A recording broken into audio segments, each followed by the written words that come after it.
So, as I was listening to Brian read the information about that poem, it brought something to mind that I just want to share.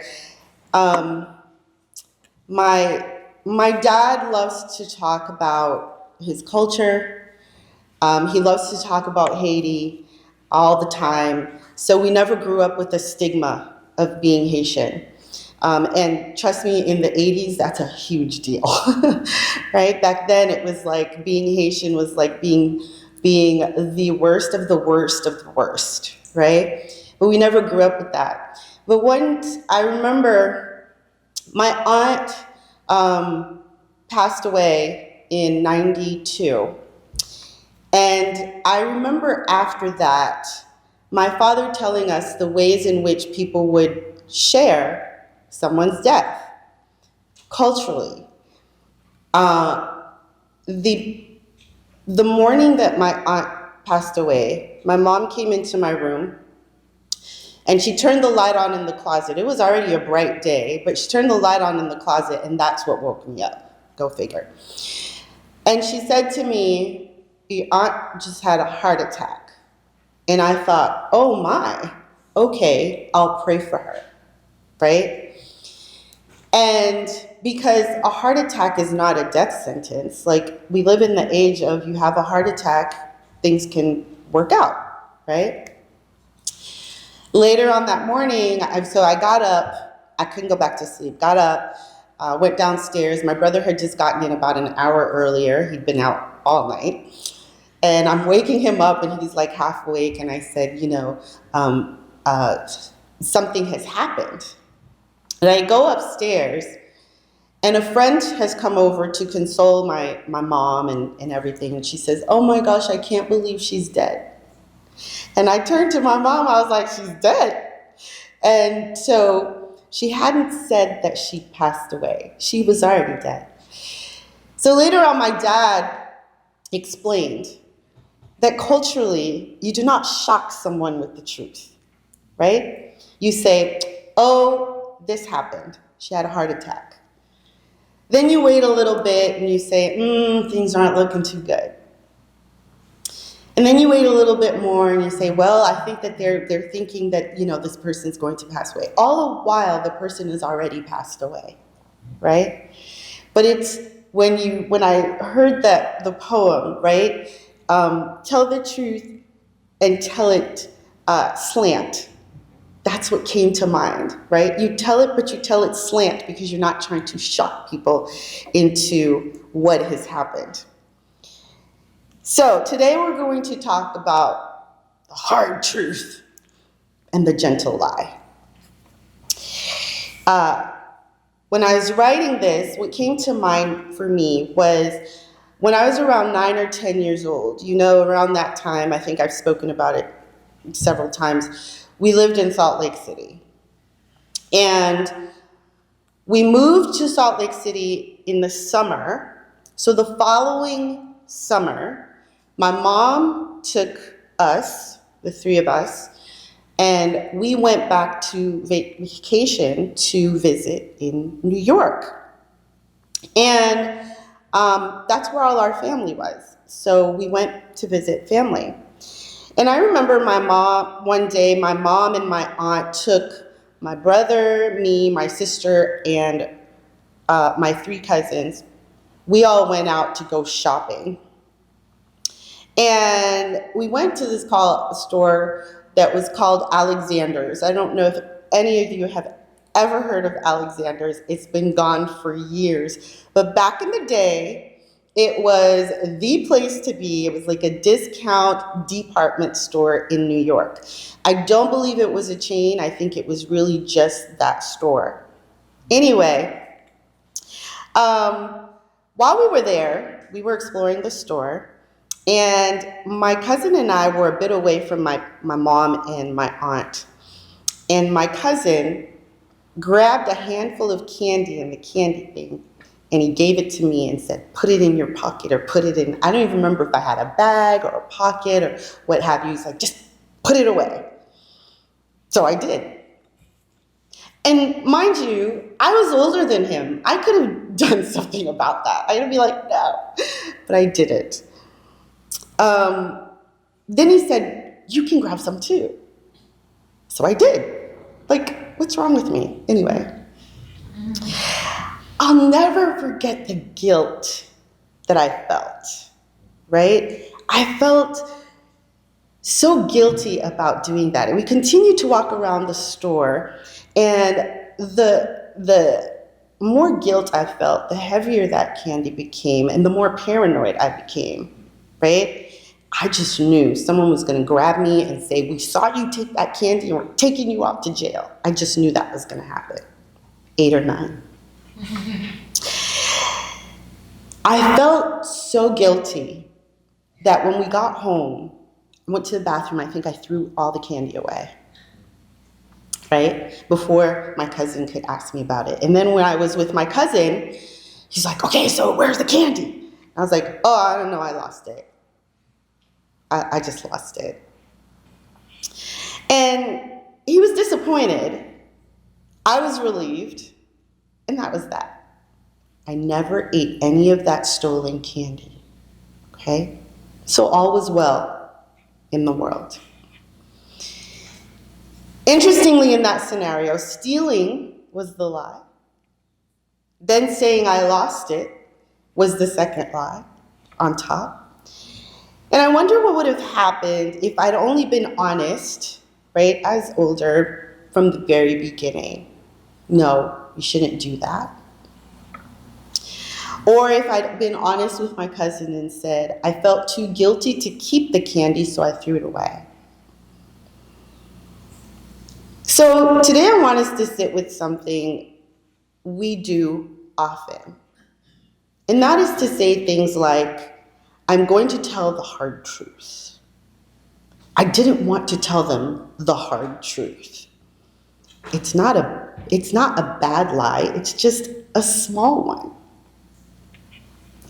Those statements often feel true, or they make us feel better, right? But what if we've been believing things in the wrong way? What if we saw the truth as not hard, but a gentle way to help someone?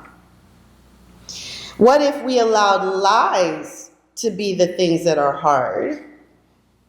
Maybe not hard to say, but hard to carry. Sometimes along our journey, we've heard statements like, the truth hurts, or the truth will do damage. So we soften or delay truth, or we replace it altogether. We tell ourselves, I'm protecting them. I don't want to hurt their feelings. This isn't the right time. And yes, timing matters, delivery matters, compassion matters. But underneath it all, there's fear. The fear of conflict. I didn't want to have to fight my cousin about stolen candy. A fear of rejection. I didn't want my cousin to think I wasn't cool. We were visiting. A fear of being seen. I didn't want my cousin to see me as weak. And the fear of losing connection. I wanted my cousin and I to stay friends. So instead of truth, there's the gentle lie, a lie that we can craft so it's more polished, it feels safer, and it won't disrupt the status quo. But is it gentle? Lies may feel like the right thing when we speak them, but they become heavy when we carry them. Lies are what we offer when we're being nice rather than kind. We've talked about that before. I saw a video clip on Facebook where Trevor Noah was talking about being nice and being kind. I don't know if you've seen it, but It's a clip where he says that often being nice is the easy thing, where being kind feels hard. For example, you may be talking to someone and you are fully distracted because they have something hanging from their nose. The nice thing, the easy thing, is not to say anything. That way, you're both left in the status quo. However, the whole time, you're trying not to look. You're distracted, so you're not really in conversation. And then you hurry off, relieved that you don't have to be that distracted and you didn't say anything. The hard thing, the kind thing, is to say, I think you need a tissue. It may make you both feel a little uncomfortable in the moment. And what happens is you're able to now concentrate on the conversation. And they build a little more trust in you, knowing you're not going to let them walk around like that. Lies are not gentle. They're choices. They don't disappear. They linger. They require maintenance, right? You need to remember the lie you told so that you can build the story around that lie. And it's a house of cards, right? One thing goes wrong, it all comes tumbling down. They are labor intensive, right? They separate us from truth and they separate us from each other. Because where there's no truth, there can be no trust. And where there's no trust, there cannot be a full connection.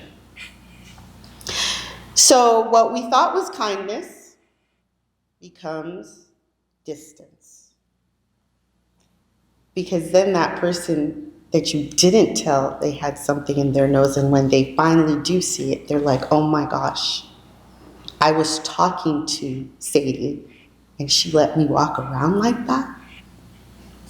That's distance. So let's talk about truth. Truth, I think, sometimes has a reputation problem. Truth hurts. The truth cuts too deep. The harsh truth. Truth is also clear, honest, and not really simple because it's meant to reveal something that may feel uncomfortable. What we forget, and that we want to remember today, is that discomfort is not the same as harm. Discomfort is not the same as harm. Sometimes the truth makes us uncomfortable because it invites us to grow. Because it shines light into places we've kept hidden. Because it asks us to see ourselves and each other more fully. And that kind of seeing feels vulnerable. A few years ago, Zia and I were redoing her room. And we were painting, and we went out, and we got these rods, and we got these curtains, and after we painted everything and it was all dry, it was time to put up the curtains. I know my daughter.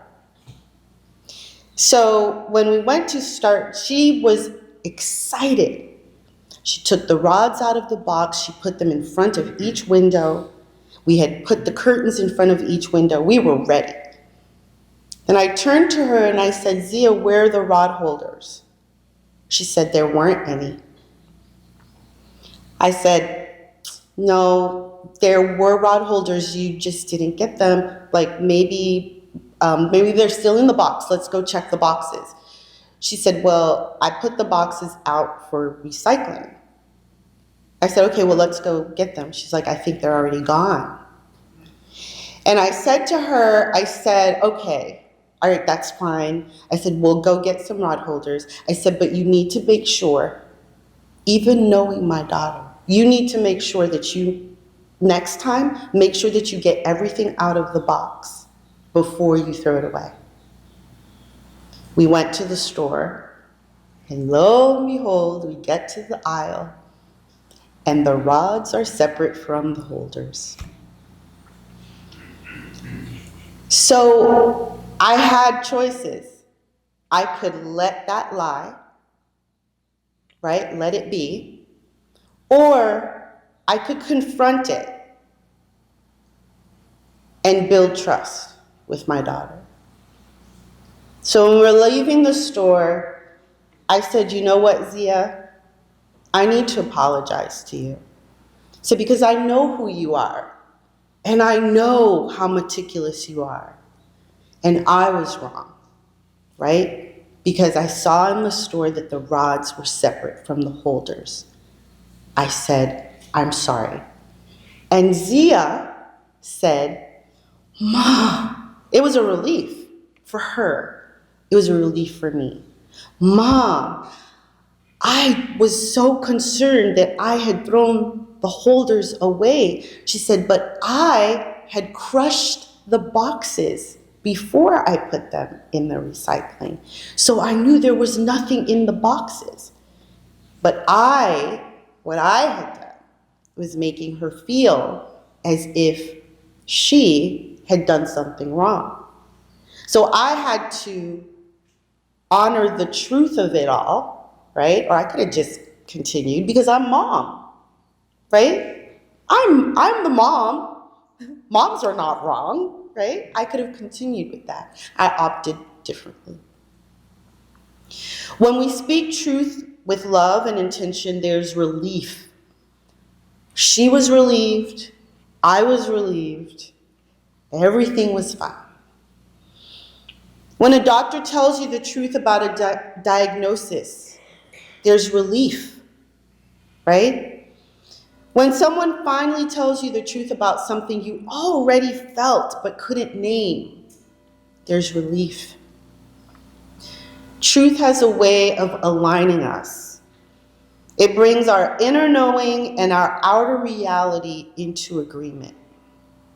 And that alignment brings peace. Truth can be soft, truth can be gentle, and sound like, I care about you, so I need to be honest. Bless you. This is hard to say, and I want to honor our relationship. Here's what I'm experiencing. So why do we call it hard? Because it requires courage, clarity, intentionality, and accountability. I had to be accountable to myself that I didn't have all the information that was necessary to realize that Zia did what she needed to do. I also didn't take into consideration who I knew her to be, right? I was mom. But the courage, it was hard to say I was wrong, right? Because the outside world tells us that we don't have to say we're wrong if we're the parent, right? Truth asks us to stand in alignment with what is real, even when it's uncomfortable, and it can feel so hard. But it's not the truth that's hard. It's the honesty, the presence, and the real that asks of us what we resist. What it asks of us is what we resist. So we label truth as the problem instead of acknowledging our fear. About a week ago, I got to work at the same time as a coworker. When I asked the usual, "How are you?" they answered, "I really had a hard time coming in today." Whoa, that is a truth, right? So hearing that, I asked, "Tell me more. What's going on?" And they started to talk, and we were walking in, and I said, let's go into my office. We closed the door, and we went on to have a 40-minute conversation that was healing for them and for me.